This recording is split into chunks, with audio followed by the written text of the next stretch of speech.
reivindicando la escuela pública y la escuela laica y denunciando los recortes salvajes que están haciendo en todos los derechos y libertades y específicamente en este caso en educación. El día 3 de junio del año 2013 empezó la presencia nuestra en ese portal. Al principio produjo extrañeza, al cabo del tiempo molestó. Y esa molestia al principio se tradujo en identificaciones bastante seguidas y por otra parte hasta cierto punto desvariadas, porque a lo mejor estábamos 5 personas y venían 5 furgones de la policía, como si asaltásemos algún banco. Cuando vieron que eso no iba a ningún lado, hacia octubre, a una compañera, Marisol Ibáñez, y a mí, nos impusieron una multa porque nos negamos a irnos de allí por desobediencia a la autoridad. Esa multa la he pagado, yo me negué a pagarla, me la han detraído de mi pensión, 240 euros que vienen muy bien, pero bueno, y a Marisol esa multa sigue en pie porque está en recurso de alzada. Aquel mismo día nos dijeron que nos iban a llevar al calabozo. Dijimos que nos llevaran a cualquier lado, que la verdad es nuestra, que los derechos son de la ciudadanía, que no teníamos miedo a nada, que nos llevaran a calabozos o que nos pusieran las multas que quisieran. Como vieron que eso tampoco funcionaba, esperaron, después de muchas y muchas identificaciones, lo saben esos centenares de gente que cada día pueden acercarse al portal y acompañarnos, empezaron a decir que nos iban a denunciar diariamente y que el monto iba a subir a 3.000 euros. Les dijimos que muy bien, que adelante, que no teníamos miedo, que la verdad es nuestra, que los derechos son nuestros, que estamos reivindicando algo nuestro, y querían amedrentarnos, pero no lo consiguieron.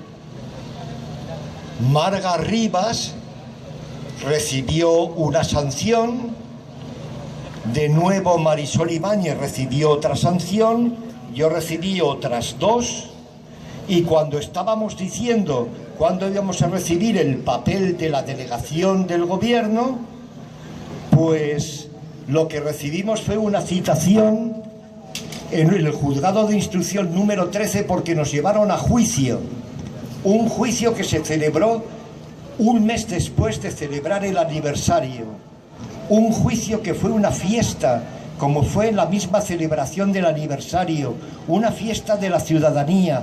Tenemos razón, y si tenemos razón y estamos convencidos de ello, y si por otra parte perdemos el miedo, porque lo único que están esperando es que tengamos miedo, pero si no tenemos miedo, desde la pregunta, ¿y qué es realmente lo que podemos perder? Si lo pensamos bien, en vez de estarnos acostumbrando a que si la tele o que si las vacaciones, realmente ¿qué nos pueden arrebatar? Si lo único que nos interesa es nuestra dignidad, nuestra libertad, nuestros derechos y nuestras libertades, ¿quién nos va a amedrentar? Y con esa fortaleza fuimos a juicio, nos declararon inocentes nos libraron de multas y de cargos, pero inmediatamente, como muchos de vosotros sabéis, el fiscal recurrió y ayer o anteayer la audiencia provincial nos dio la gran noticia de que desestimaba el recurso y éramos inocentes. Pues bien,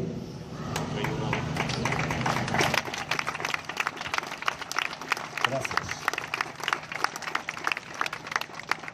Como esta gente no sabe qué hacer, lo único que sabe es castigar, sancionar y meter miedo, resulta que hay pendiente una multa de 600 euros que me han cargado a mí como presunto organizador y promotor en el día 3 de junio del primer aniversario de la presencia en el portal. Y desde ayer hemos recibido con gran sorpresa que gente que asistió ese día a la fiesta en Madrid o en Boston y ahora también en Zaragoza han sido citados a día y hora determinado para que comparezcan en la sección de infracciones de esta delegación del gobierno. Es lo único que saben hacer, están dando palos de ciego, están hablando de la ley Mordaza, pero ¿de qué Mordaza? No hay una Mordaza que nos haga callar. Da igual el castigo que quieran, que ahora quieren que vayan los que fueron a la fiesta, que vayan a la delegación del gobierno. Muy bien, pues a ir y decir sí, y fui convencido de lo que hacía y por qué y para qué, porque forma parte de un derecho mío y como ciudadano ejerzo mis derechos.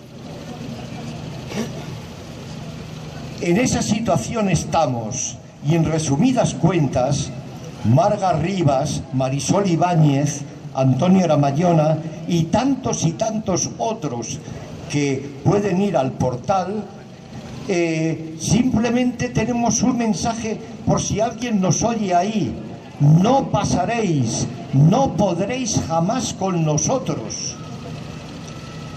Y por otra parte, y con esto acabo,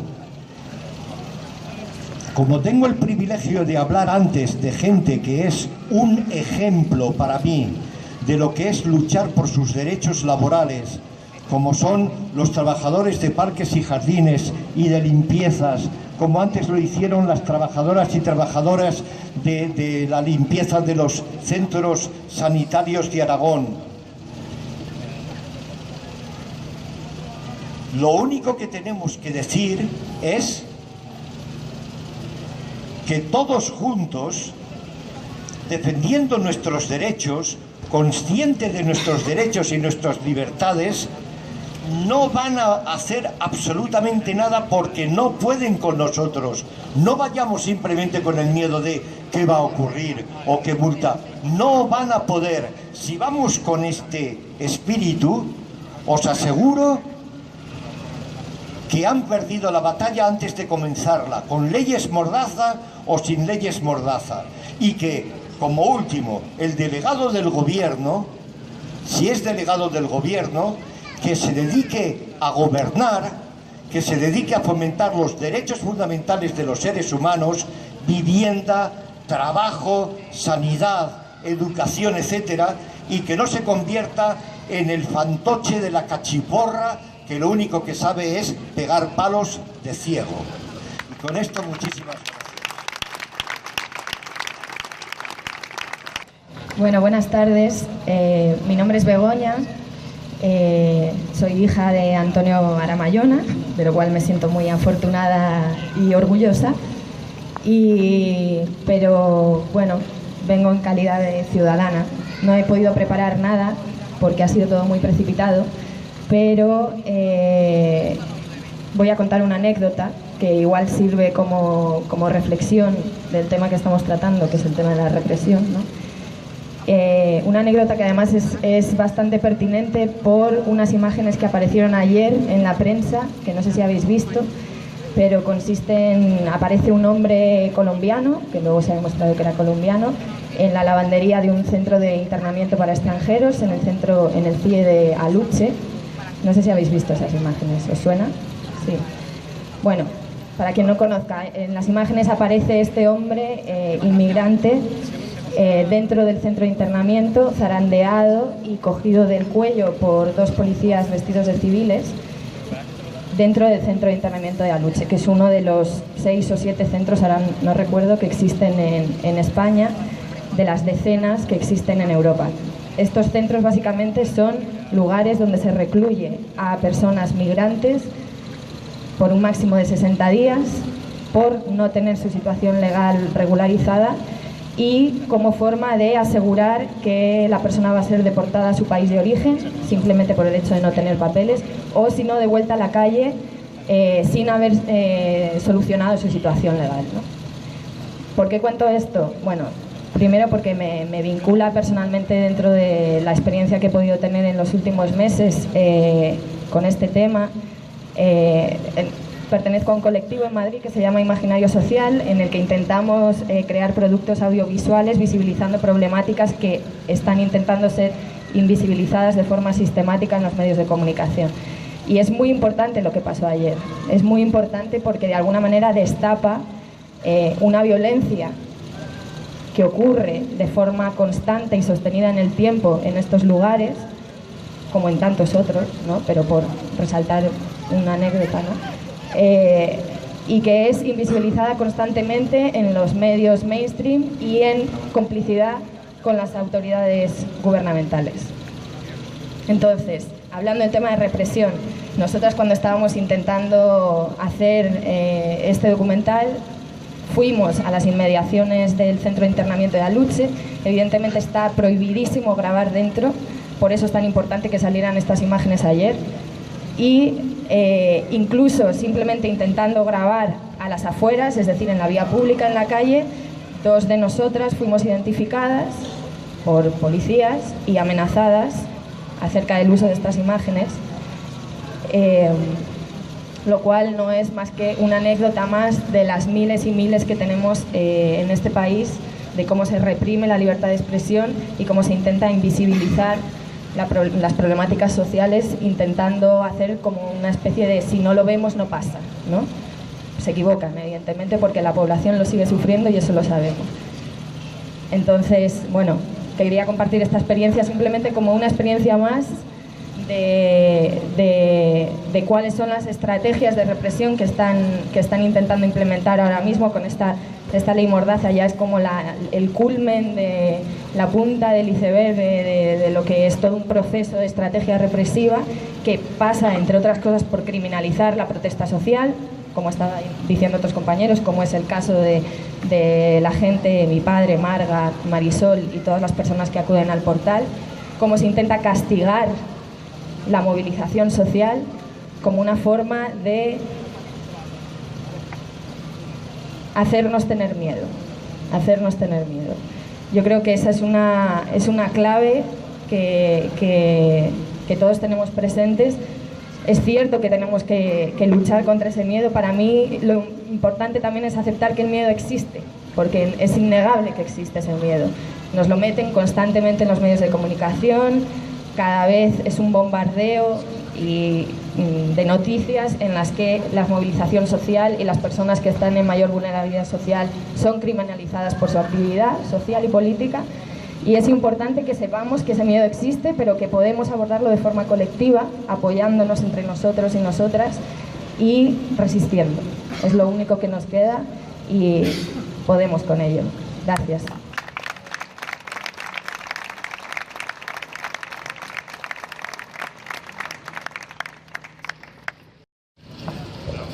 Margarita Robles, magistrada del Tribunal Supremo y vocal del Consejo General del Poder Judicial, dijo sobre la ley Mordaza que queda dentro de la línea de restricción de derechos y que rezuma una gran demagogia populista. Vale, ahora van a hablar con nosotros Red Solidaria Antirrepresión.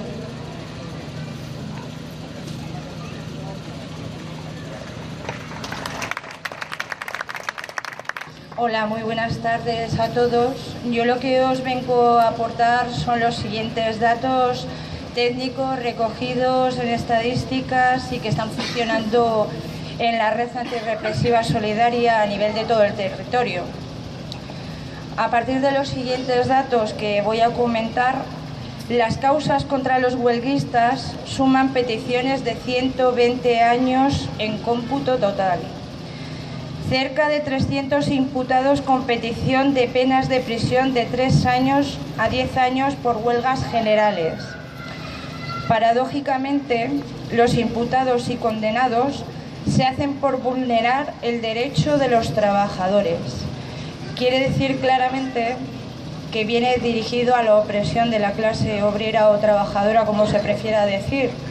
Para hacer todas las leyes que tienen previstas, nos tienen que anular todos nuestros derechos, tanto sociales como laborales.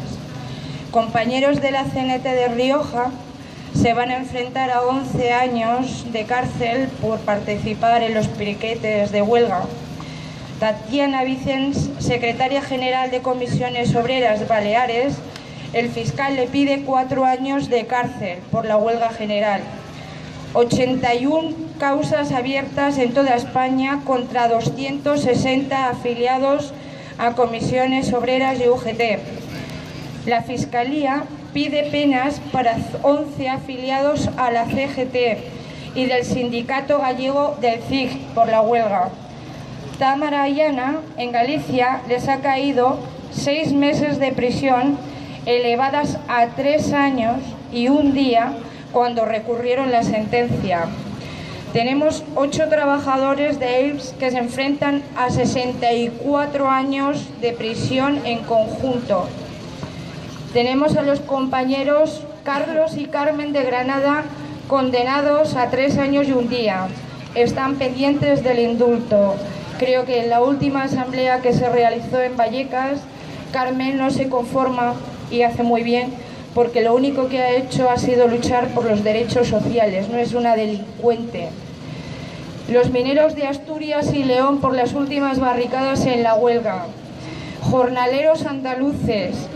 Carlos y Serafín en Galicia, 3 años y 1 día por un juzgado en Vigüés.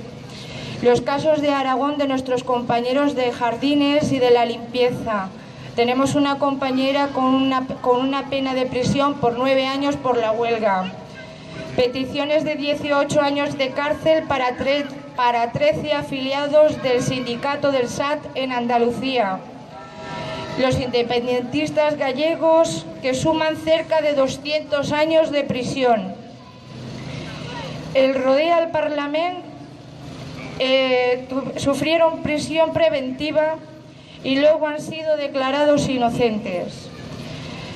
Cientos de detenidos y miles de identificaciones en manifestaciones y concentraciones del 22M, Rodea al Congreso, más de 7.000 millones de euros en multas a los ciudadanos por su lucha social, con lo cual los estamos enriqueciendo.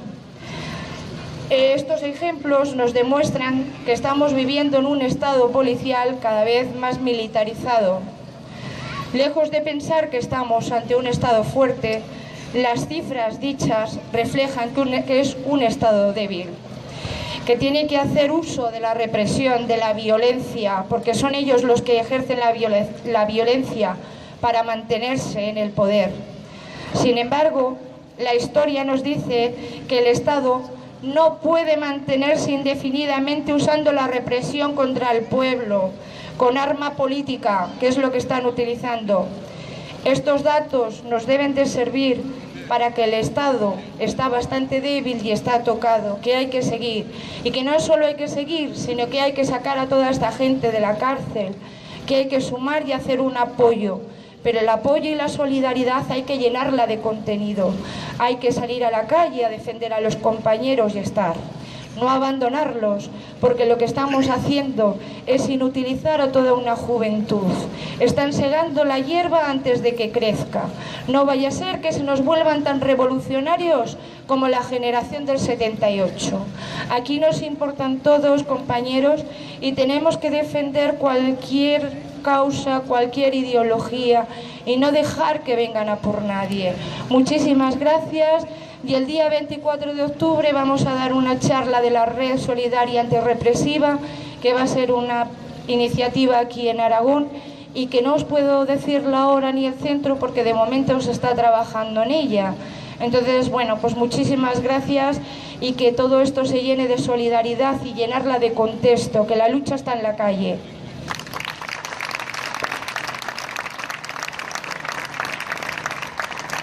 Secretario de Comunicación del Sindicato Unificado de Policía, ha negado que esta legislación vaya a mejorar la protección a los policías, ya que las agresiones o amenazas a los agentes ya estaban penadas en el Código Penal y la ley reguladora del derecho de reunión y de manifestación. Ahora van a hablar con nosotros Jardineros en Lucha para contarnos las consecuencias de la última huelga que hicieron aquí en Aragón.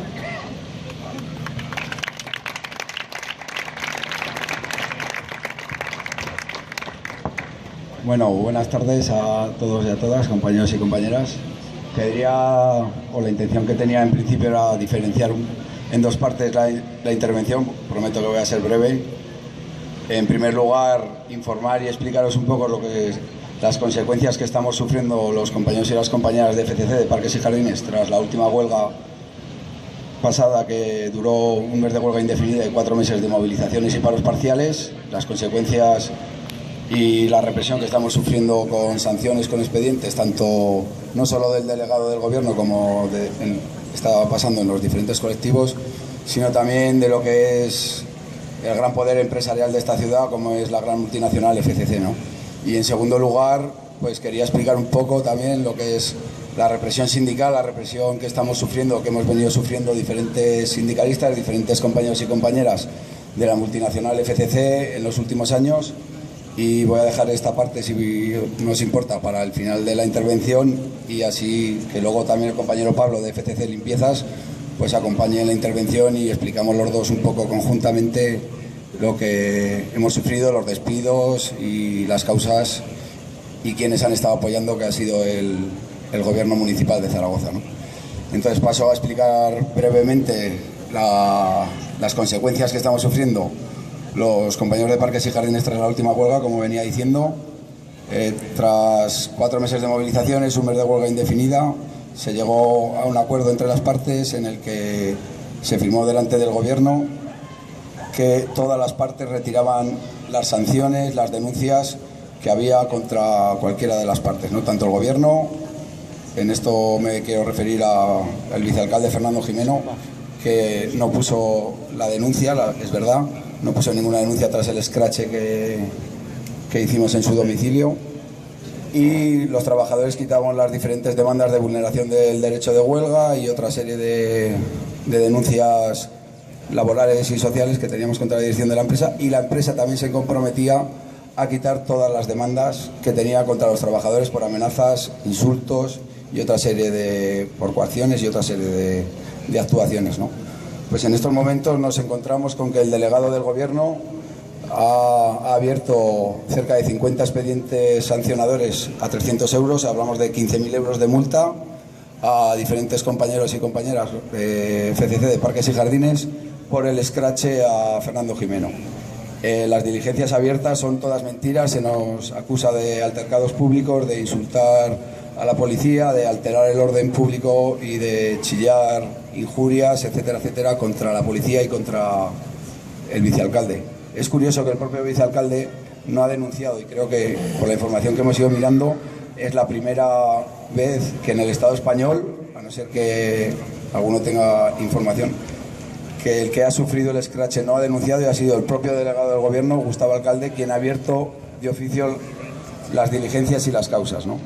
Entonces estamos reuniéndonos y estamos entregando ya las primeras alegaciones legales, pero esto no se va a quedar en lo que es una historia jurídica o una historia legal de alegaciones o poner las demandas correspondientes, sino que pues los compañeros y las compañeras nos vamos a empezar a reunir ya esta semana, que hemos vuelto de vacaciones.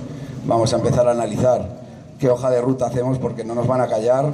Vamos a ver qué serie de actuaciones vamos a ir realizando durante estos 3-4 meses que quedan hasta final de año, con diferentes movilizaciones, concentraciones, hojas informativas, charlas en los barrios, porque lo que no es de recibo es que los trabajadores ejercimos nuestro derecho de huelga, nuestro derecho fundamental de libertad sindical, y que el delegado del Gobierno, con sus políticas neoliberales, las políticas de represión que viene ejerciendo el Partido Popular en todo el país, intente criminalizar, intente que nos callemos, ¿no? Es lo único que están intentando. Y como decían mis compañeros durante los 30 días de huelga, desde las 6 de la mañana hasta las 10 de la noche que estuvimos, era la frase que se nos ponía un poco los pelos de punta, ¿no? Aquí no hay miedo, aquí hay dignidad, vamos a seguir adelante, vamos a seguir defendiendo nuestros derechos, ¿no?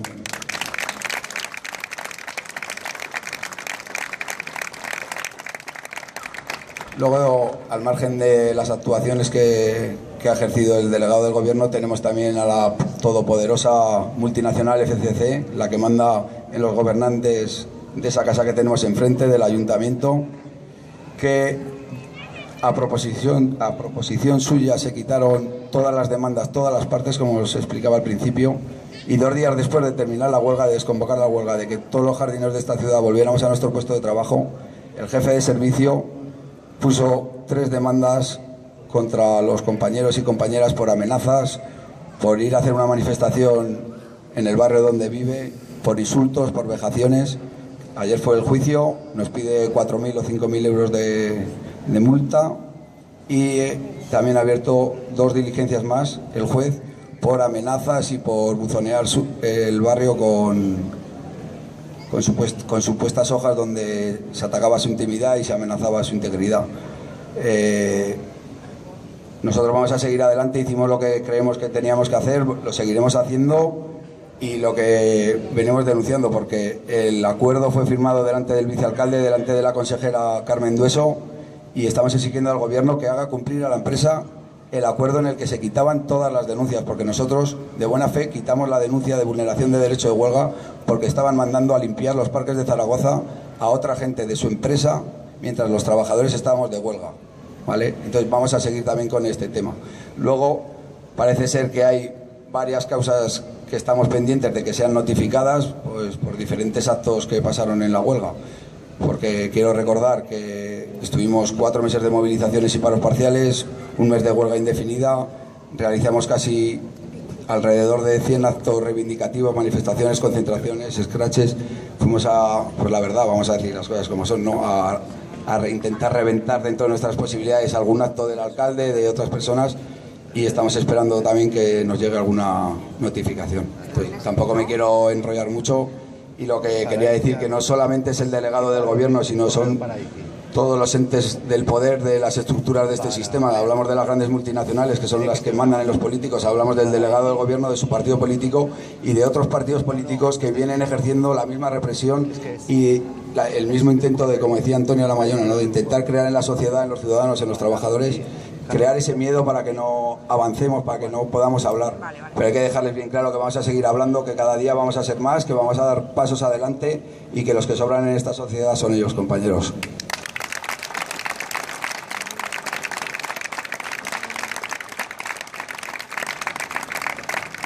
Y bueno, después de esta información, y aquí prometo ser breve porque le voy a pasar la palabra a Pablo, el tema también que no solo la represión social la que estamos viviendo los ciudadanos, sino que todos los trabajadores y trabajadoras, los sindicalistas que intentamos dar alternativas a la realidad de las grandes multinacionales, sobre todo esas multinacionales como FCC, como AUSA, como otras multinacionales como Urbaser, que se están llevando el dinero público que pagamos de nuestros impuestos y de nuestras tasas todos los ciudadanos, que decir, empresas subcontratadas, externalizadas por el ayuntamiento, que lo único que hacen es trasvasar el dinero público, el dinero que pagamos, como os decía, entre todos los ciudadanos de esta ciudad, a manos privadas. Pues esas empresas a las que les estamos regalando dividendos millonarios son las que nos están despidiendo, siendo presidente del comité de empresa, como me pasó a mí hace dos años, por hablar abiertamente en la prensa, hablar en la plataforma de los trabajadores de las contratas que creamos, hablar de alternativas, de remunicipalización, de la gestión directa, de empresas públicas, de cooperativas, de que estamos cansados ya de que se estén llevando el dinero las grandes empresas y los servicios.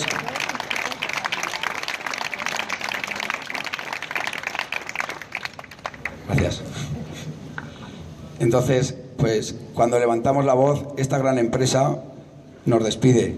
Tengamos derechos sindicales fundamentales y reconocidos por la Constitución, pero da igual, pero aquí hay un responsable también. Culpable es FCC, pero aquí hay un responsable que es el gobierno municipal. El gobierno municipal no puede tener en esta ciudad, y lo digo por si en mayo se cambia el gobierno, no puede tener a empresas que no respetan los derechos de los trabajadores ni los derechos de los ciudadanos. Un servicio público de calidad tiene que facturar el servicio que hacen, no lo que no hacen, y tienen que respetar los derechos de los sindicalistas, de los trabajadores, la libertad de expresión, ¿vale? Lo digo para ir creando reflexión por si llega algún día que esto va a cambiar. Y ahora le voy a pasar la palabra a Pablo, que también fue despedido de la misma empresa. De todo lo que han contado, lo mío casi se queda en anécdota. Bueno, yo pertenezco a FCC, pero de limpieza pública. La realidad en limpieza pública es bastante distinta en jardines en cuanto al tema sindical. Hay bastante miedo, bastante represión. Entonces mi situación fue que el año pasado, cuando yo empecé mi actividad sindical, por la situación que estaba viendo dentro de la empresa con compañeros, sanciones. Para poneros un ejemplo, el año pasado fueron despedidas 6 personas y unas 200 sanciones que acumularon unos 500 días. Bueno, pues yo intenté dejar de quejarme y empezar a intentar trabajar la actividad sindical. Intenté montar el sindicato CGT la sección sindical de CGT dentro de limpieza, y eso no me lo permitieron. Les supo muy malo que hubiera gente moviéndose en ese ámbito, fuera de algo que controlaban ellos. Entonces, a los pocos meses de que empecé yo esa actividad, empezaron los seguimientos, las sanciones, etcétera. Cuando yo vi que ya iba a ser despedido, los compañeros de comisiones obreras me abrieron la puerta para trabajar con ellos, y accedí, viendo la situación de despido. Aún así, una vez dentro de comisiones obreras me despidieron. Perdonad que estoy un poco nervioso, que no estoy acostumbrado a hablar.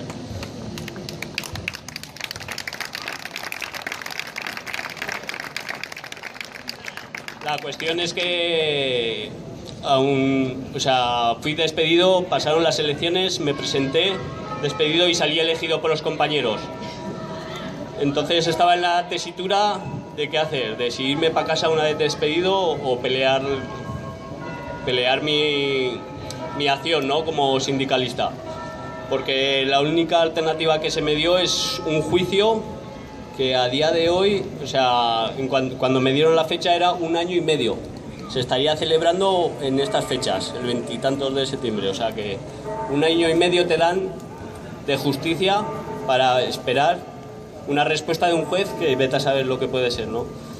Entonces empezamos una campaña de los lunes a sol con otros compañeros del Corte Inglés, de Ginos, también por actividad sindical, pues a empezar a intentar visualizar esa situación, ¿no? Es muy difícil defender despidos individuales, visualizarlos, buscar la solidaridad.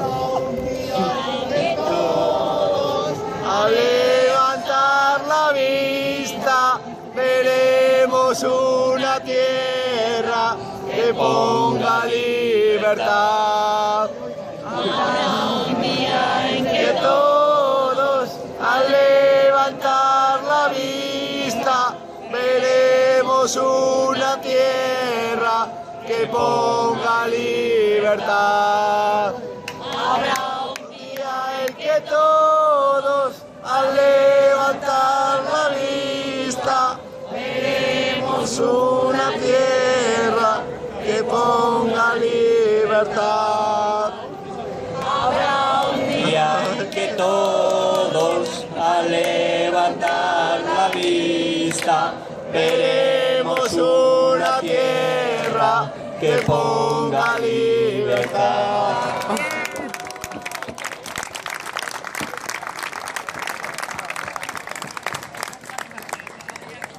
Bueno, pues continúo. Al final estoy trabajando. Después de 10 meses de lucha, al final hicimos doblar el brazo a FCC, limpieza pública, que estaba mal acostumbrada en limpieza pública a que nadie se enfrentara a ella.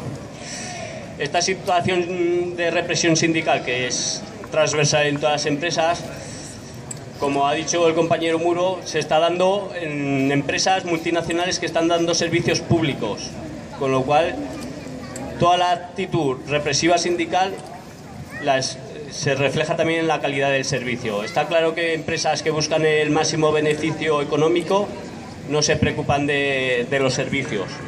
Entonces, tenemos que empezar a pelear por unos servicios públicos y de calidad. Las situaciones en Tusa, por ejemplo, hay otra compañera despedida también por bajas, por acumulación de bajas, si no me equivoco. En Alcantarillado, que hace poco salió los pliegos de condiciones, se aprobaron, la empresa aprobó la subrogación. Es que está empezando a llover. ¿Qué os parece si os ponemos debajo de aquel tejadillo? Y así estamos todos. Es que es peligroso para el micrófono, les puede pegar algún garrampazo. Si nos podemos poner allí, mejor. Que no contábamos con este pequeño incidente, entonces que bueno, que nos ha costado un poco montar todo, pero ya está. Y continuamos con el compañero de trabajadores de la limpieza, de FCC, que nos siga contando.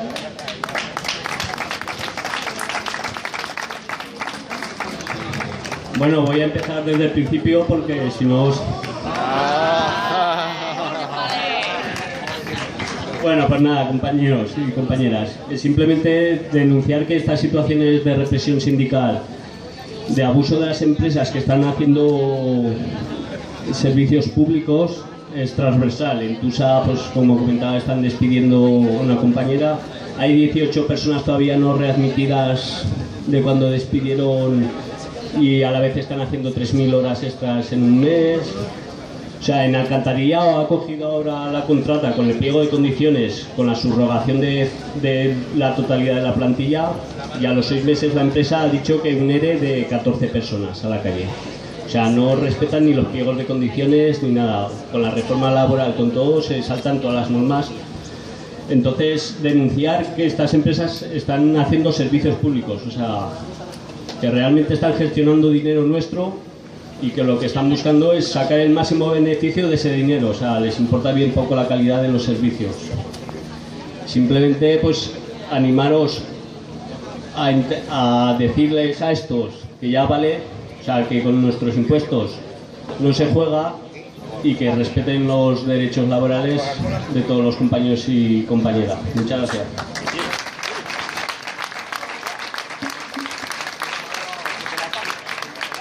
La ley vulnera el Convenio para la Protección de los Derechos y de las Libertades y la Carta de Derechos Fundamentales de la Unión Europea.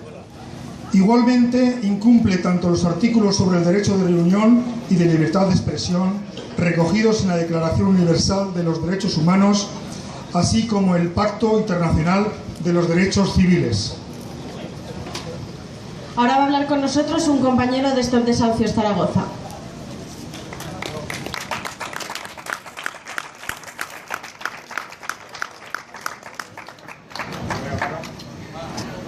Hola a todos. Bueno, yo pertenezco a la plataforma Stop Desahucios, me llamo Marco de Torres. Quería comentar, bueno, pues un poco la actividad que nosotros desarrollamos, lo que hacemos como plataforma. Nosotros, como sabéis, bueno, pues estamos en la lucha por el derecho a la vivienda, que engloba muchas otras luchas.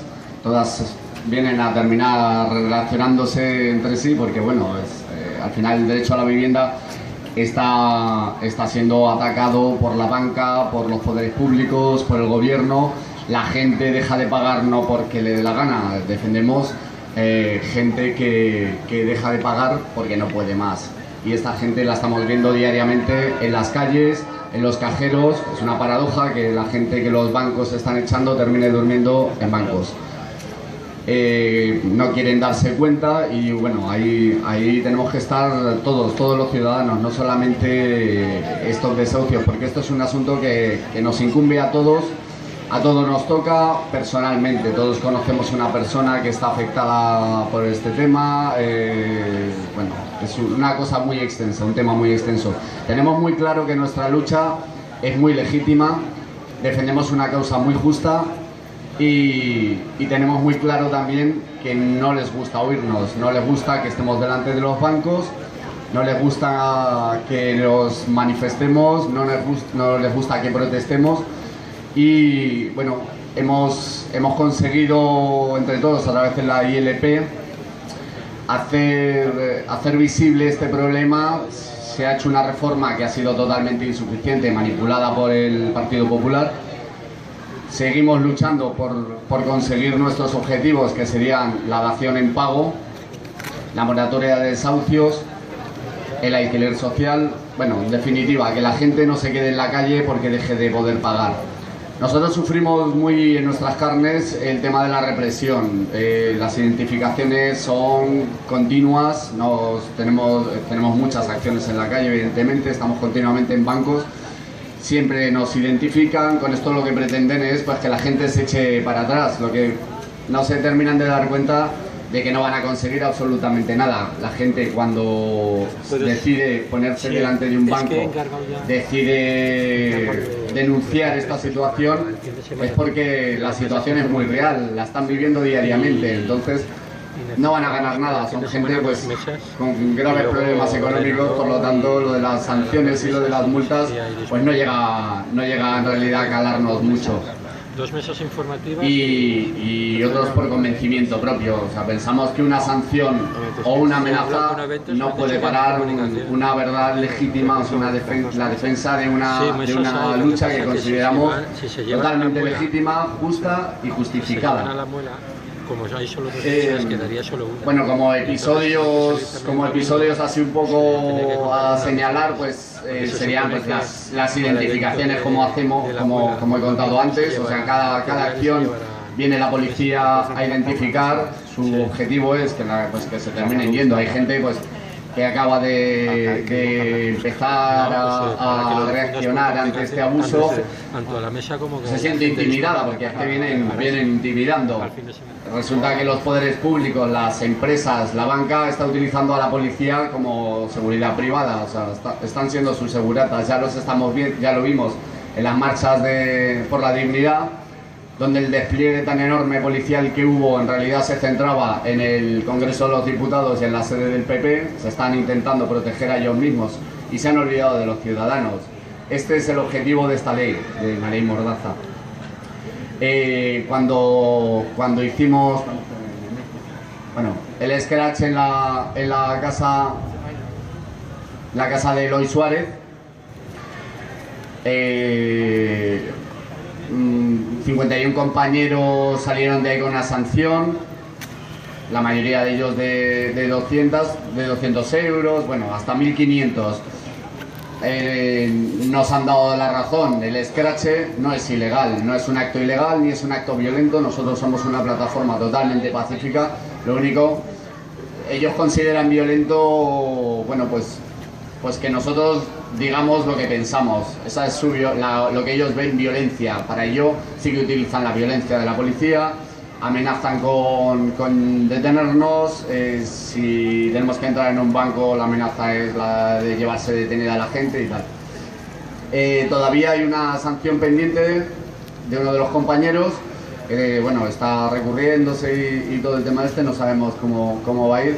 Pero bueno, principalmente lo que quería decir es que esta ley es un abuso que en el momento en que se apruebe van a intentar callar a la gente por este motivo, por el miedo, y va a ser una escalada. Esto sería un primer paso. Si aceptamos esto, si nos conformamos con lo que nos quieren imponer, será solamente el primer paso para una represión total. Al final no vamos a poder decir ni mu y no vamos a poder pensar nada. O sea, lo que quieren es que no pensemos, y que si lo pensamos sea en la intimidad de nuestras casas y nada más. Pero la calle es nuestra, la calle es de los ciudadanos. Tenemos que decirlo, tenemos que hacernos ver, tenemos que informar a la gente de que esta ley es un abuso, porque está pasando, es lo que yo veo más trágico, que está pasando desapercibida para la mayoría de la ciudadanía. Tenemos que informarnos nosotros bien, contarlo a la gente, para que vean que esta ley no solamente afecta a la gente que ha decidido estar en la calle, o que quiere protestar, o que quiere expresarse, o que quiere condenar los abusos que se están cometiendo. Esta ley afecta a cada una de las personas que están, o sea, que habitan en este país, a todos, nos afectan a todos. Entonces, pienso que uno de los principales retos que tenemos ahora de cara a esta ley sería divulgarla, denunciarla y enfrentarnos a ella. No podemos aceptarla de buen grado porque será solamente el primer paso de un sistema represivo totalmente que obliga a la gente a aceptar lo que está ocurriendo.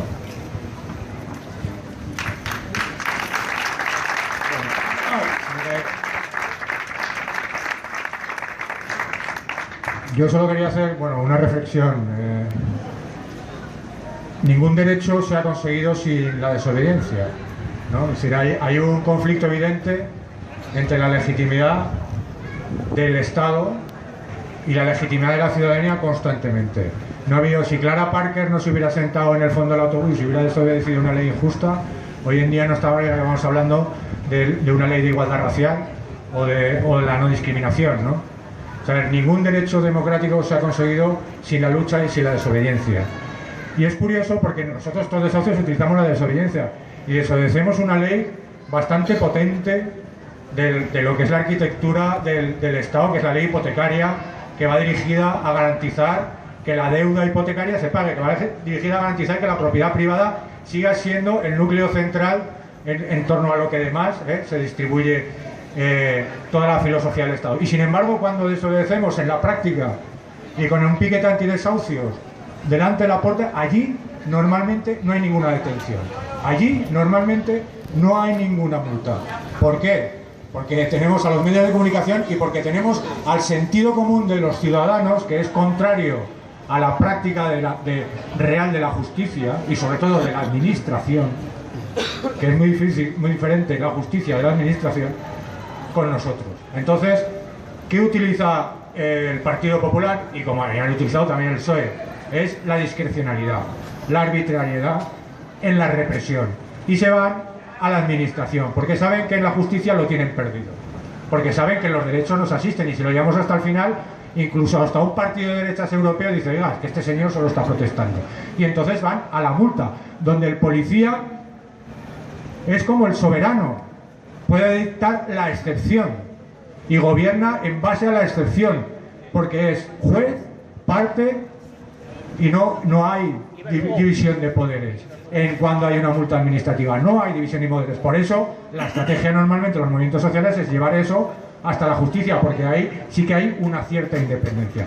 Entonces yo quiero llamar la atención porque es importante ver este matiz, y que este matiz lo inauguró la anterior reforma de la Ley de Seguridad Ciudadana, el señor Corcuera, cuando, saltándose la Constitución, que dice que todos los españoles tienen derecho a reunirse sin portar armas pacíficamente, sin necesidad de comunicarlo a nadie, le hizo un reglamento administrativo que es el por el cual se guían los policías a la hora de poner las multas, y es el que luego ponemos nosotros en cuestión a la hora de llevarlo a la justicia.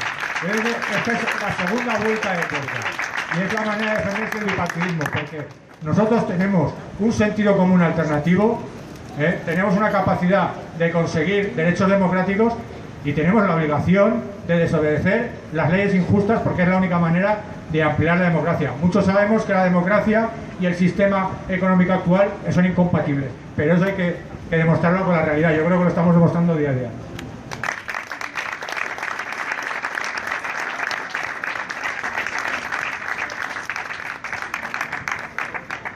Democrático que da la espalda a su pueblo y pierde el respeto por su gente y por su ciudadanía, pierde también su legitimidad y se convierte en un gobierno dictatorial.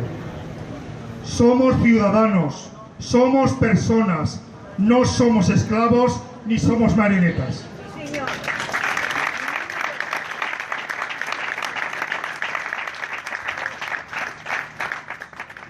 Ahora un compañero de Asociación Río Aragón contra Yesa nos va a contar un poco su experiencia.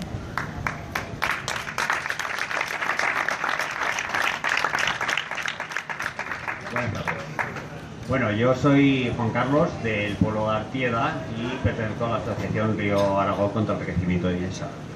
Bien, yo creo que está bien que hayamos venido porque después de oír a todos creo que el tema de Artieda es otra variable de estos temas de la represión. Nosotros llevamos 30 años en lucha contra un proyecto que es el enriquecimiento de IESA, que hemos argumentado bajo todos los conceptos de que es innecesario, de que con el actual es más que suficiente con una regulación aguas abajo, llenando en invierno la boqueta para poder beber agua aquí en Zaragoza. Y nos hemos encontrado contra la masa política general, PP, PSOE, PAR, Izquierda Unida, que querían aquí, digamos, hacer grandes envases en el Pirineo para tener agua para regar, para trasvasar. Y hemos sido una minoría que hemos sido machacada durante todos estos años. Nosotros siempre hemos llevado la razón, hemos intentado argumentar y hemos luchado pacíficamente por defender nuestra tierra. Pero sí que hemos observado que durante estos 30 años cómo ha degenerado el tema de la opresión, cómo hemos ido a peor. Por ejemplo, nosotros en 1985 fue cuando se hizo el primer proyecto, se protestó, parece que se paró.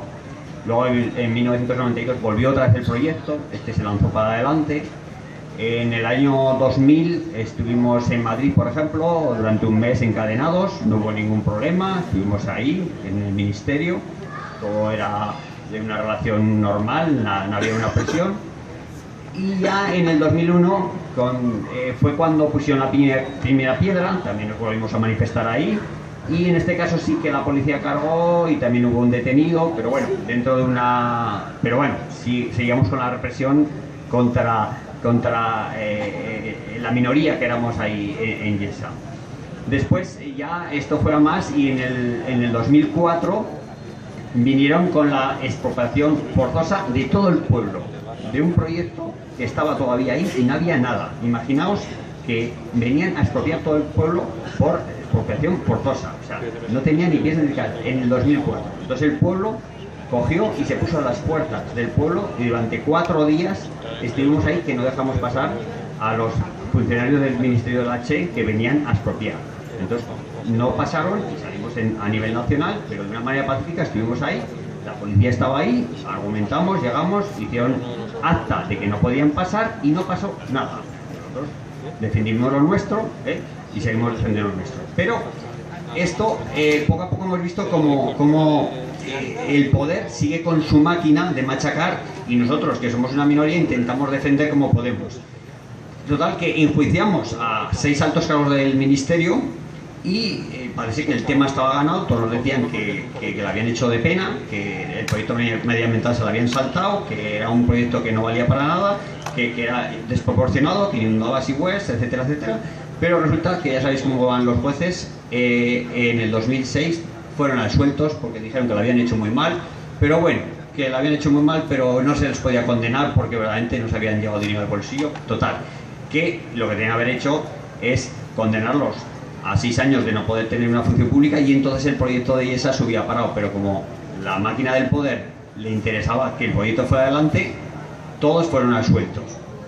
Bueno, el tema de la expropiación siguieron para adelante y ya el no va más fue en el 2012 cuando vinieron las expropiaciones forzosas ya de lo que empezaban a hacer ahí en Yesa, en la propia margen para hacer el camino.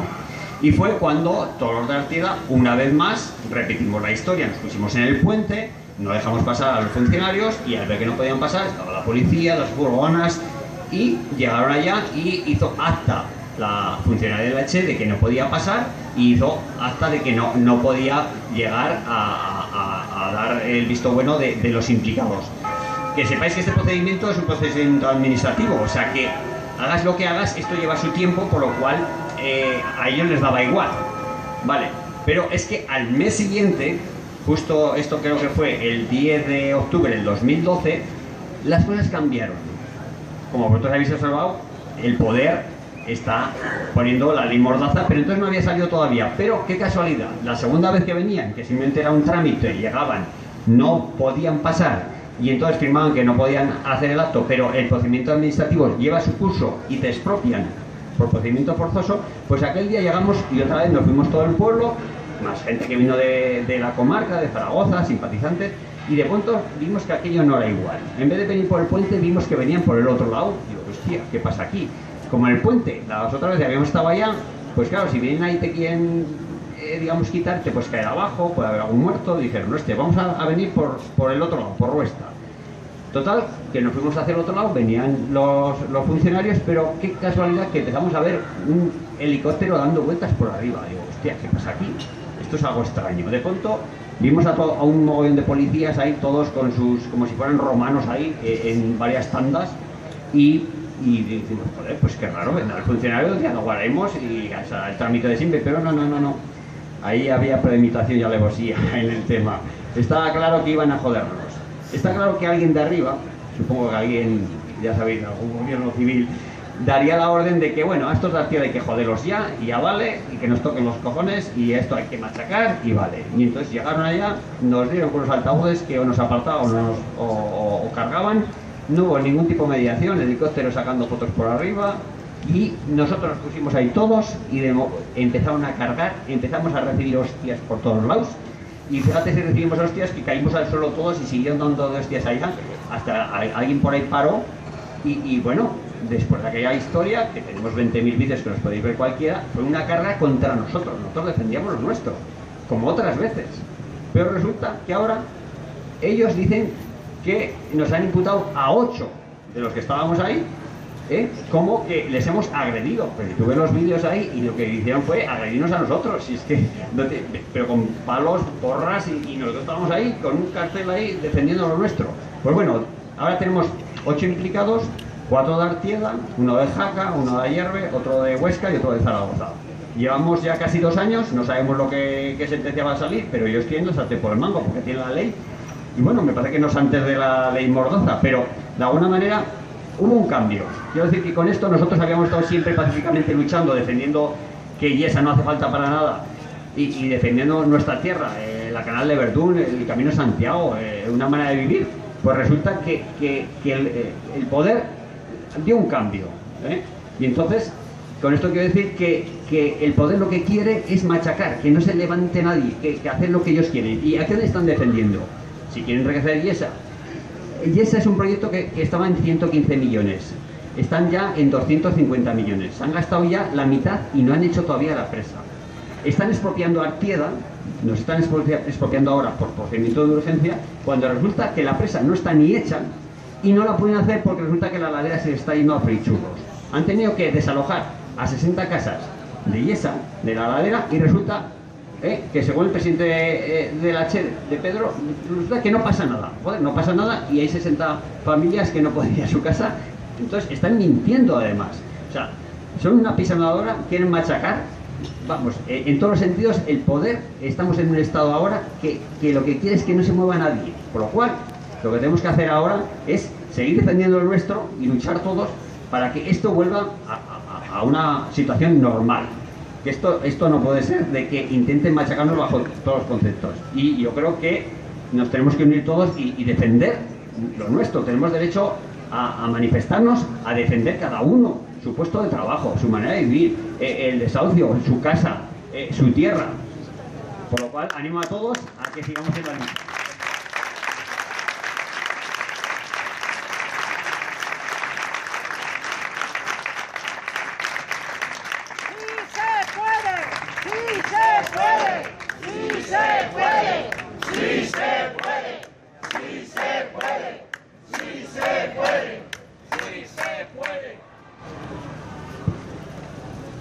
El gobierno del Partido Popular ha decidido que España va bien.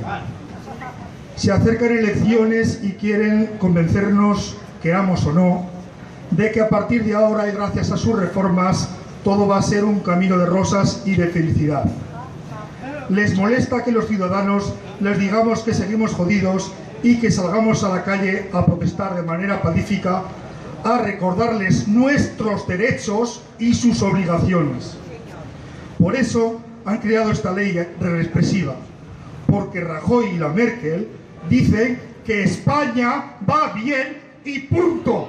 ¡Se sienten, coño!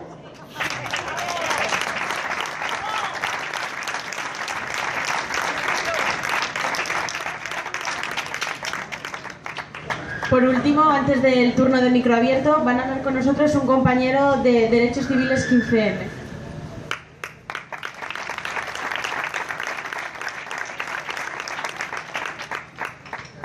Hola, ¿qué tal? Buenas tardes.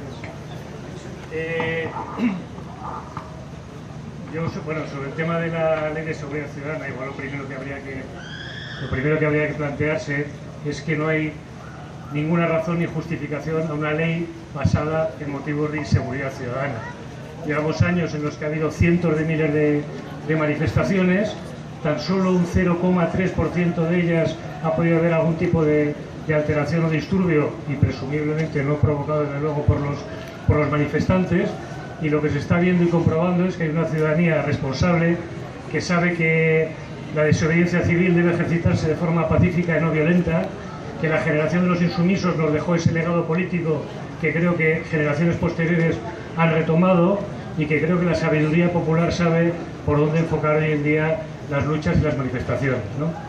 En el tema de derechos civiles y de políticas antirrepresivas, al hilo de lo que han planteado aquí los compañeros, una reflexión.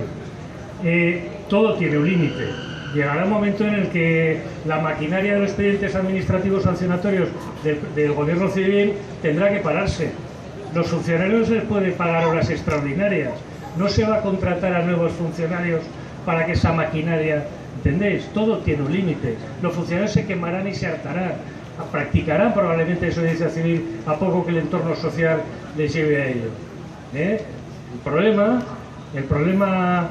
del tema antirrepresivo en el que nos introduce es precisamente el que de alguna forma introduce una distorsión en nuestra forma de pensar política de cómo queremos cambiar esto.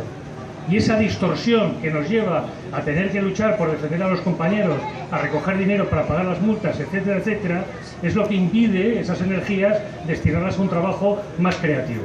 Entonces hay que saber en qué trampa estamos situados o en qué trampa nos sitúan cuando quieren cercenar nuestra voz y nuestra libertad de expresión a través de esas prácticas leguleyas, ¿no?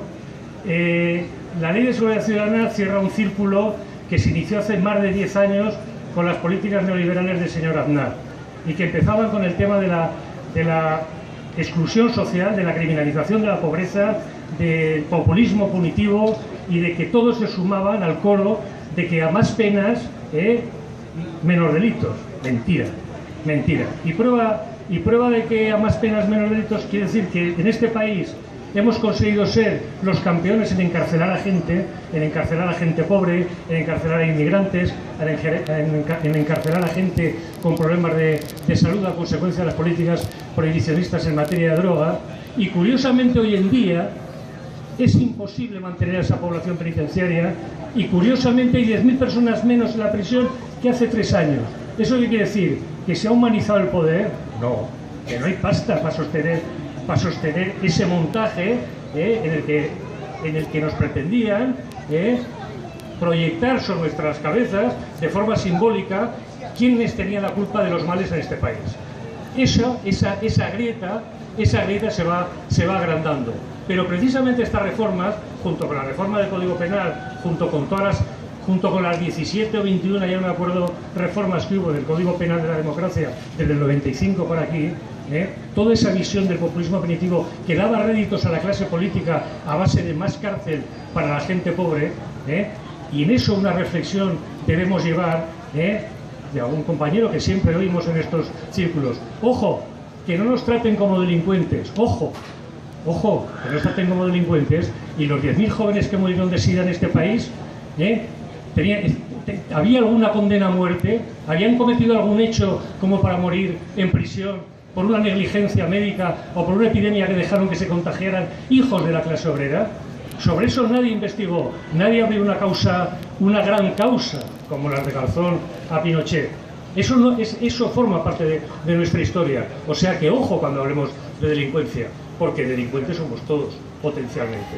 Pero curiosamente se está hablando precisamente hoy en día de todo esto, de la inseguridad ciudadana y del Código Penal y de todas estas reformas, en un largo ciclo de criminalidad masiva, sistemática y extensiva a nivel empresarial, financiero y político.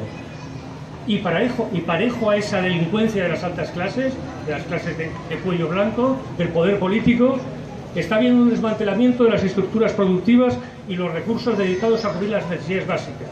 Esto es una gran jugada, Mientras se oculta quiénes son los que roban, desmantelan y descapitalizan todos los servicios públicos y todas las necesidades básicas van siendo cada vez precarizadas, ¿no? Esa es la jugada, y con estas leyes lo que pretenden es ocultar, una vez más, hacer una gran maniobra simbólica que no va a rendir resultado.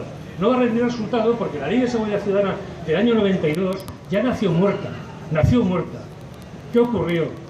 En el año 92 al señor Corcuera le dijeron en Estados Unidos que había que poner una ley que combatiera el consumo de drogas en la calle, ¿no? Ya, no solo el tráfico ilícito los que se beneficiaban de este tema, sino el consumo en la calle.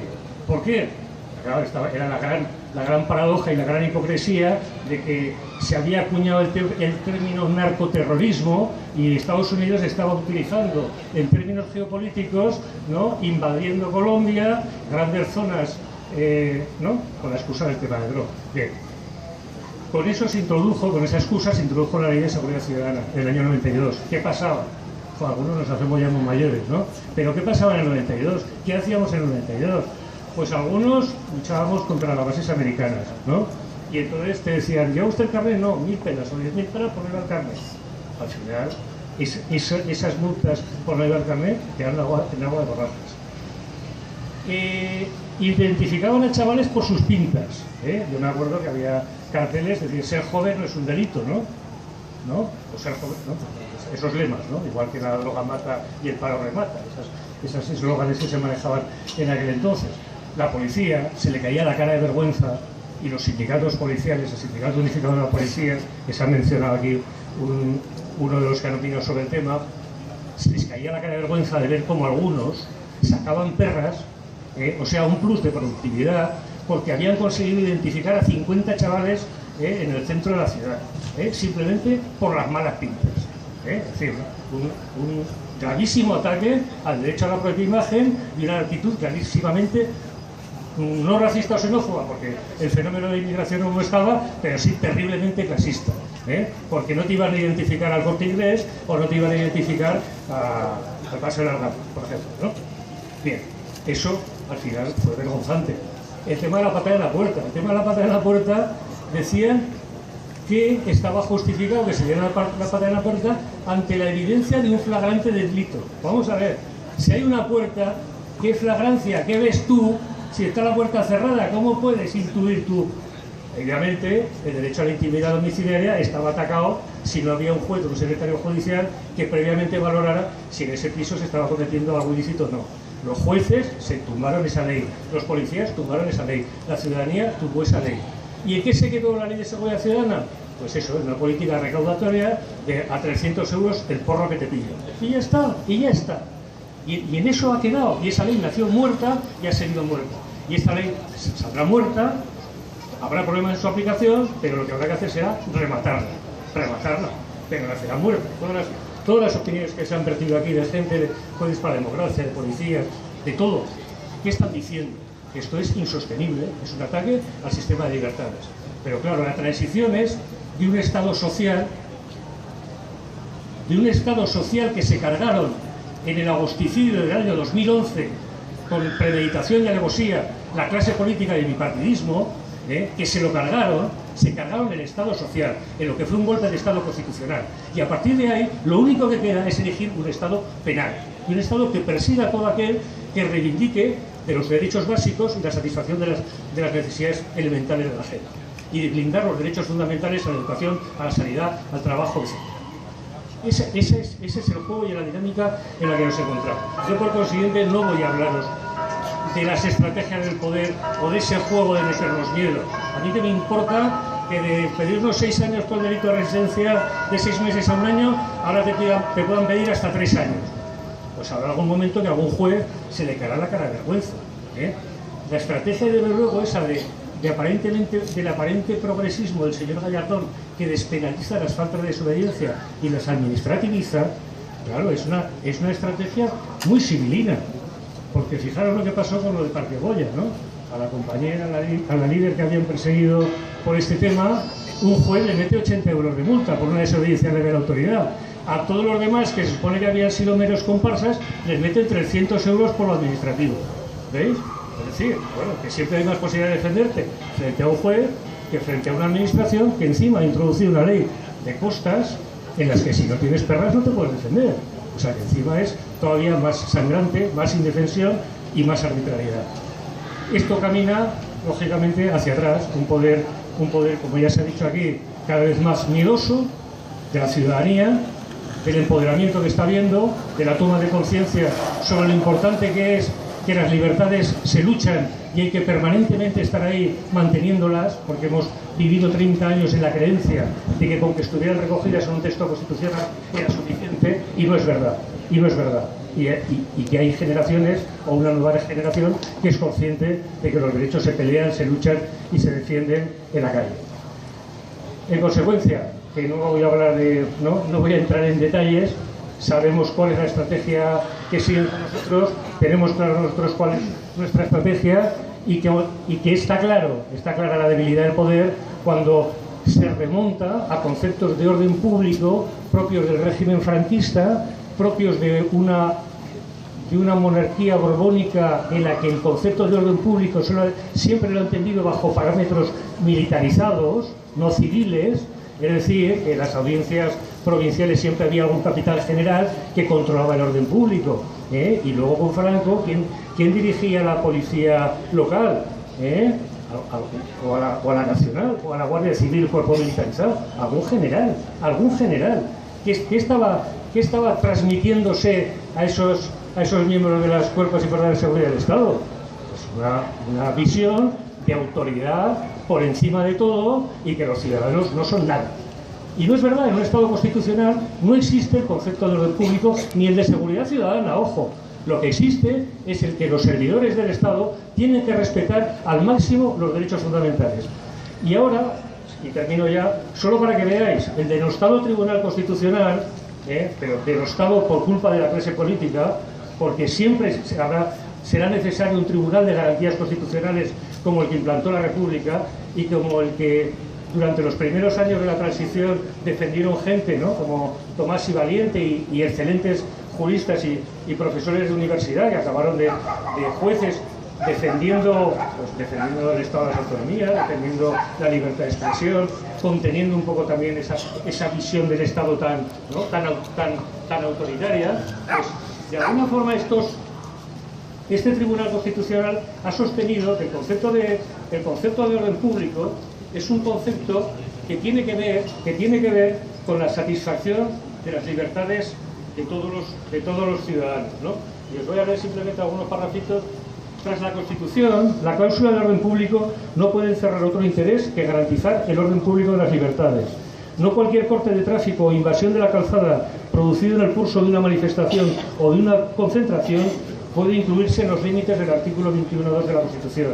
Es decir, que las luchas sociales y el derecho a la libertad de expresión en la manifestación obviamente puede ocasionar molestias a terceros, que se pueden sentir importunados porque tienen que pararse con el coche un rato, porque no pueden ir allí donde quieren, pero hay algunos derechos que deben primar en determinados momentos sobre otros. Y en ese equilibrio de derechos deben primar, obviamente, lo que son llamados los derechos fundamentales, como el derecho a la libertad de expresión, manifestación y libre opinión. En consecuencia, pues gracias y a la lucha por mantener esa ley.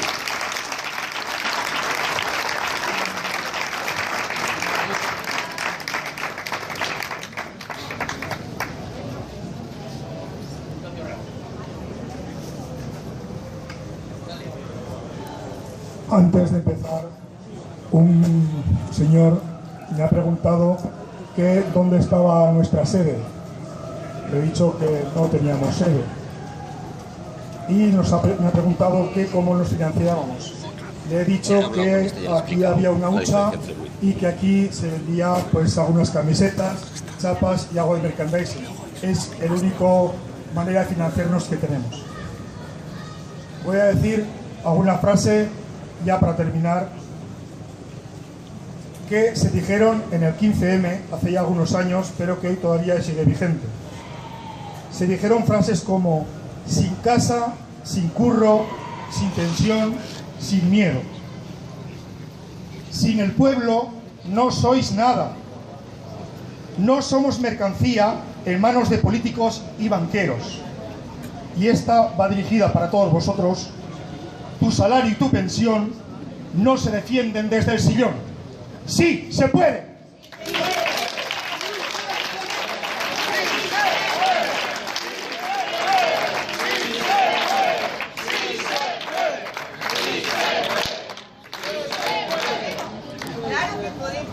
Bueno, y ahora, como en todos los foros, vamos a dar un turno de micro abierto para aquellas personas que quieran hablar en nombre propio y contar algo de su experiencia. Hola, vamos a ver, no sé si se me oye, espero que sí. Yo no pertenezco a ningún partido, yo no soy de Podemos, no soy de asociación, no soy absolutamente de nada, o sea que no me clasifiquen, eso primero. Lo que yo pueda de contar aquí, nadie es responsable, exclusivamente yo. Les estoy avisando a todos precisamente de las pensiones, del poder y de lo que está pasando. Voy a dar nombres y apellidos. Y además aquí hay jueces. Van a quedar, no la familia por cuidarles, se los queda las residencias, la que sea, la residencia de ancianos, la residencia, yo qué sé. Esta es la demostración de lo que está pasando en estos momentos. He nombrado a este juez. Él sabe, todo lo que voy a contar lo sabe. Y desde hace 6 meses sigue en la residencia ingresado este señor, Calisto. No voy a decir apellidos y si quieren los diré. El que está al lado de él, la que está es su hija. Se dijo, para ingresarlo contra su voluntad, se dijo que vivía solo. Según ponen las medidas cautelares, el 000-116 del 2004-001. Lo pueden ver. Tengo las medidas cautelares, en las cuales pone, lo he hecho en grande, que según el director provincial yo ya les llamo nazi, del IASSS, Sergio Fernández Jovellar, que el paciente vive solo, sin tener ningún tipo de relación con la familia. Para decir esto, a la señora, a su hija, la que he puesto aquí, entraron en su casa la policía. La sujetó a ella, le llevaron a su padre a las 8 de la mañana, a un señor que, como pueden ver, tiene 92 años, que va a hacer 93. Se lo llevaron. Ella no entendía nada que había ocurrido. Bien, voy a explicar, que con qué orden judicial. Dije, no, que la llevamos. No, que la llevamos y no se la enseñaron. ¿Cómo se consiguió estas medidas cautelares en las que hemos descubierto que decían que el paciente era solo? Vivía solo y sin ningún tipo de relación con la familia. Pues a costa de estar haciendo escritos en la DGA, que ha entrado la policía sin orden judicial, que se me han llevado a mi padre. Es un rapto, sinceramente es un rapto. Esto lo van a ver ustedes. Y en estos momentos está este señor en la residencia. Se le están quedando la pensión, los de tutelas, se le queda la pensión. Que conste una cosa, si vale 2.400 euros en la residencia, este señor pagará 800, el resto es deuda. Esa deuda la heredarán los hijos, el que la herede, hasta 2.400 al mes, 800 el padre, así mes. Él lleva ya 6 meses. El otro día, estando yo presente, me lo permitieron estar porque soy ojos y oídos. Solo, yo no soy no tengo nada que ver en esto, pero soy ojos y oídos. Dijeron que a estas alturas debe 3.470 euros, una cosa así. Cuando ya la han sacado del banco, le acaban de sacar 1.400. La hija no ha firmado nada. Aquí tengo los papeles que en ningún momento permite esto. ¿Cómo ha podido ocurrir? Muy sencillo. Hay una escala de corrupción entre Ayuntamiento y Diputación General de Aragón. Voy a dar nombres. El primero que he dicho es el juez. ¿Por qué a estas alturas, habiéndole dado todo la documentación de que el paciente no vive solo? ¿Cómo se sabe? El padrón municipal es la misma dirección. ¿Cómo se sabe? Firmas de vecinos diciendo que el trato de esta señora hacia su padre es correcto. ¿Cómo se sabe? Firma del farmacéutico que esta señora recoge la medicación para su padre. ¿Cómo se sabe? Aquí hay algo que se añadió a esto, por eso digo que es una corrupción.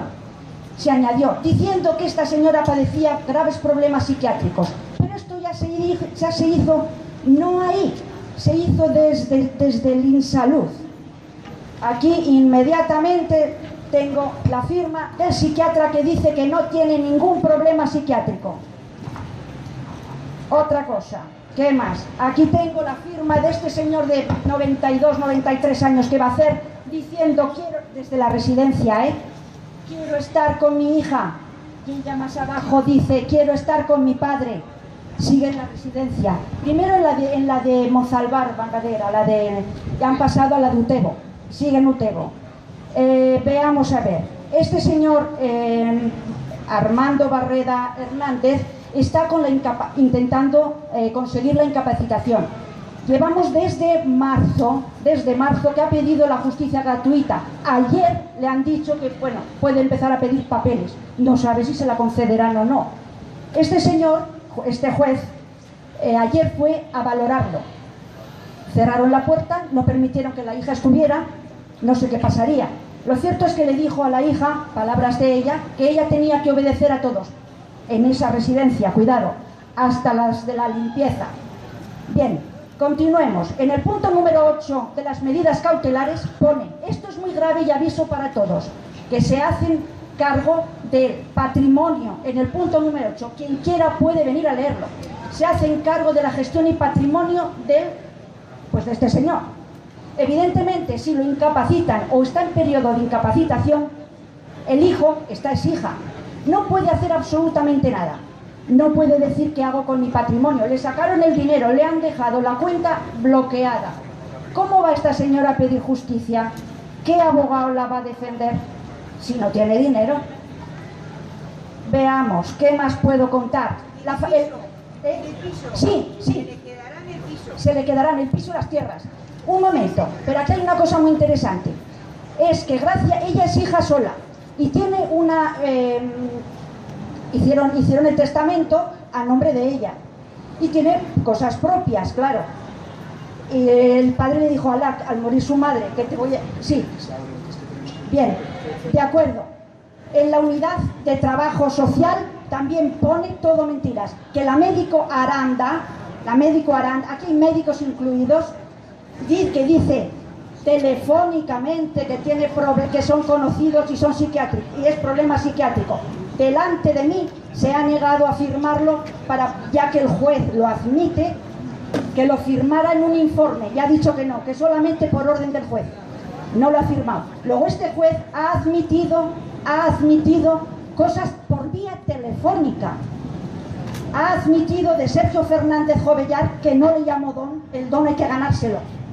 Por cierto, el otro día dimitió, no sé si sería por esto, porque le habrá hecho muchas, no lo sé. Pero, ¿qué han hecho? ¿Ponernos contentos? No, han metido a Javier Gallardo. Han metido a otro y este señor sigue estando en la residencia. Él, todo su dinero de la pensión se la queda de la residencia, en vez de ir a la familia. Dan a entender que la familia es la que roba. Vamos a ver, si ustedes tienen a uno en casa que trabaja y los demás en el paro, ¿dicen ustedes que el que está comiendo del que trabaja, que está usted viviendo de este señor? No, señor, es una unidad familiar. Entonces están quitándole el patrimonio de la unidad familiar. Heredará eso más las deudas, lo cual lo que puede hacer es a título de inventario. Pero bueno, quiere decir esto que lo que tiene del padre, como no paga, ya saben ustedes que las residencias es público-privado actualmente. Es público, hasta un número paga el Estado, que es lo que más adelante se cobrará, porque hay patrimonio. Qué casualidad que no meten a los pobres de necesidad, no los meten a los que tienen tierras. Y es privado, es la empresa Sercoavite, esa empresa que está en la residencia, u otras empresas, que no lo sé, cogen el privado de la pensión y el público será deuda, lo cual quiere decir que eso es lo que están haciendo. En vez de dárselo a la gente, esta señora poco a poco la veremos viviendo aquí en el Pilar. Que quede claro, le han dejado la cuenta bloqueada. Cuidado nadie con pedir ley de dependencia. Delante de mí han dicho que ahora la ley de dependencia de grado 3 no pondrán a nadie con un botón para que les ayude si se cae al suelo, ni pondrán a nadie para que, por ejemplo, una vez a la semana le vaya a fregar, que es lo que pretendía. Mucho menos les van a dar dinero, que irán a las residencias. Sepan ustedes que todo esto va a ir a la parte privada. Con esto voy. Cuidado el que pida la ley de dependencia, que les van a quitar el dinero a la familia. Y aviso, No pertenezco a ningún partido político, ¿eh? Luego, Podemos no es culpable. Estoy diciendo, es la doctora Aranda, ya he dicho el juez, también Elena Sierra, los trabajadores sociales, Elena Sierra, María Eva de la Peña, son nombres, el que quiera nombres los doy. El juez lo sabe, la Diputación lo sabe tutelas de adultos, lo sabe, hemos hecho esto, llevamos 6 meses día a día trabajando y nadie ha contestado, nadie, sigue este señor raptado. No sé, yo de momento ahora voy a empezar por el juez, porque en tutelas me han dicho los unos que es del juez y el juez que no sé qué, lo que significa que el número 1 culpable hoy por hoy es el juez. Y esta señora curiosamente tiene a un familiar de la Diputación que se llama Máximo Ariza Lázaro. También estuvo, y es familiar, se lo contó también. Y sin embargo le ha dicho, ya hablaré con él. A la prensa, se lo he mandado al Heraldo de Aragón, se lo he mandado al periódico, se lo he mandado, que ya le digo, a todas las asociaciones, a todos, mira, Podemos no se lo había mandado. Y por eso estoy aquí, porque como esto no se lo había mandado, pues ya lo cuento también. Ahí está, necesito, en principio, mucho cuidado con pedir la ley de dependencia, que la pida el pobre de necesidad, y ese que lo tengan que meter y que realmente tenga que pagar. Y entonces estas residencias ellas solas se van a arruinar. Si ustedes van a internet, verán los FED, que es la Federación de Empresarios de la Dependencia. Están diciendo que están arruinados. ¿Y qué es lo que están pretendiendo? Pero muy sugerido, muy metido. Dicen ellos, pueden oírlos en internet, de la FED, que los hospitales no están para curar, están para curar, pero como no están para cuidar, todos los ancianos ahí los tienen que llevar a otros sitios por gente que pueda cuidarles. Con eso está dicho todo. Están intentando desviar todo a la privada.